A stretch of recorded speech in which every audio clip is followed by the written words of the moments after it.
নমস্কার, রন্ধন স্পেশালে আপনাদের সবাইকে আরও একবার স্বাগত জানাই। আজকে আমি হোটেল বা রেস্টুরেন্টের স্টাইলে চিকেন পকোড়া বানিয়ে আপনাদেরকে দেখাবো। তো ভিডিওটি অবশ্যই প্রথম থেকে শেষ পর্যন্ত দেখবেন। তো চলুন শুরু করা যাক রেসিপিটি। এখানে প্রথমে আমি আদা, রসুন, কয়েকটা কাঁচা লঙ্কা খুব ভালোভাবে বেটে নেবো মিক্সিতে। তারপর এখানে চিকেনের সলিড পিস আমি নিয়ে নিয়েছি। পিসগুলো দোকান থেকে কিন্তু ওরা সাইজ করে কেটে দিয়েছিল। তারপর এইভাবে পেঁয়াজ কুচিয়ে নিয়েছি। তারপর আমি এখানে 4 চামচ মতো বেসন দিয়ে দেবো। তারপর এখানে 200 গ্রাম কর্নফ্লাওয়ার দিয়ে দেবো। তারপরে যে আদা, রসুন, কাঁচা লঙ্কা বেটে রেখেছিলাম সেটা দিয়ে দেবো। তারপরে 1 চামচ হলুদ গুঁড়ো দিয়ে দেবো, 1 চামচ লঙ্কার গুঁড়ো দিয়ে দেবো। তারপর 2টো ডিম এখানে আমি দিয়ে দেবো।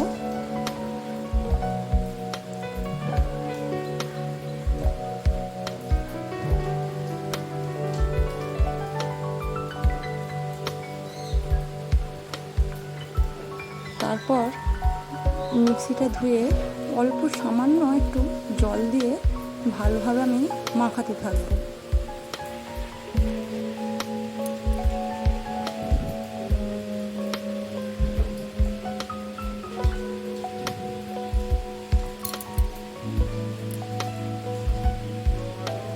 তো দেখুন আমার কিন্তু মাখানো হয়ে গিয়েছে।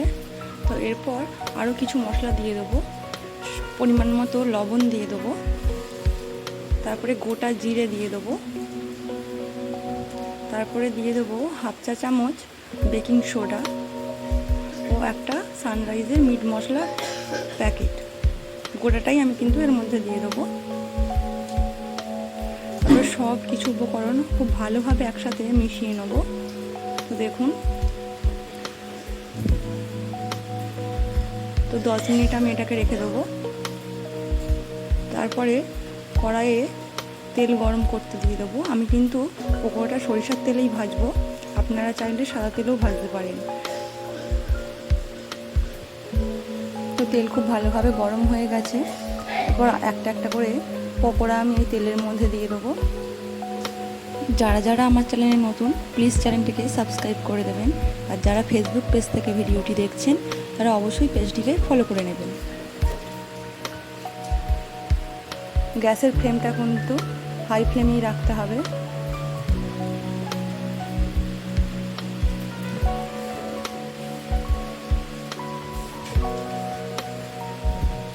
তো এক পিঠটা কিন্তু ভাজা হয়ে গিয়েছে, আমি এবার উল্টে দেবো।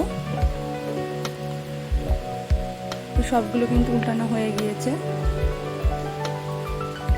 তো অর্ধেক ভাজা হয়ে গিয়েছে, আমি কিন্তু এটা তুলে নেব। আমি একবারে কিন্তু পুরো ভাজবো না, অর্ধেক অর্ধেক করে দুবার করে ভাজবো। তো দেখুন সবগুলো কিন্তু আমি একসাথে ভেজে নিয়েছি অর্ধেক করে। তারপরে আবারও তেল গরম করে পকোড়াগুলো আমি দিয়ে দেবো তেলের মধ্যে। এই সময় কিন্তু গ্যাসের ফ্লেমটা মিডিয়াম টু লো ফ্লেমে রাখতে হবে। তো পকোড়াগুলো কিন্তু ভাজা হয়ে গিয়েছে, আমি কিন্তু এবার তুলে নেব। তো এইভাবে কিন্তু পকোড়া বানালে পকোড়াগুলো খুবই সুন্দর খেতে হয় এবং মাংসগুলোও সেদ্ধ হয়ে যায়, না হলে কিন্তু মাংস সেদ্ধ হবে না। দেখুন কতটা সুন্দর দেখতে লাগছে, আপনাদেরকে ভেঙে দেখাচ্ছি আমি। কতটা জুসি দেখুন চিকেনটা, আর খেতেও কিন্তু খুবই সুন্দর। তো আপনারাও বাড়িতে অবশ্যই এইভাবে পকোড়া বানিয়ে দেখবেন। তো ভিডিওটি কেমন লাগলো বন্ধুরা অবশ্যই কমেন্টে জানাবেন, আর ভালো লাগলে অবশ্যই একটি লাইক করে দেবেন। ভিডিওটি প্রথম থেকে শেষ পর্যন্ত দেখার জন্য ধন্যবাদ।